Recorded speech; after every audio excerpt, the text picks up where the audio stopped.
ఎవరైనా సరే కామాక్షి అమ్మవారి దగ్గరికి వెళ్ళి ఆవిడ ఎదురుగుండా కూర్చుని తమ కష్టం చెప్పుకుంటే తీరకపోవడం అన్నది ఉండదు.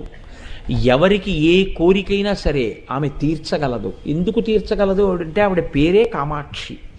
అక్షి అంటే కన్ను, క అంటే బ్రహ్మశక్తి, మ అంటే విష్ణుశక్తి. బ్రహ్మశక్తి సరస్వతి, విష్ణుశక్తి లక్ష్మి. ఆవిడ పాదముల మీదకి వెళ్ళి పడినవాడికి ఐశ్వర్యం కావాలంటే ఐశ్వర్యం వస్తుంది, సరస్వతీ కటాక్షం కావాలంటే సరస్వతీ కటాక్షం వస్తుంది. విజయాలు కావాలని అమ్మవారిని ఆరాధన చేసి కాంచి క్షేత్ర వైశిష్ట్యం చేత కామాక్షి అమ్మవారి అనుగ్రహం చేత విజయం పొందినటువంటి రాజులు ఎందరో ఉన్నారు.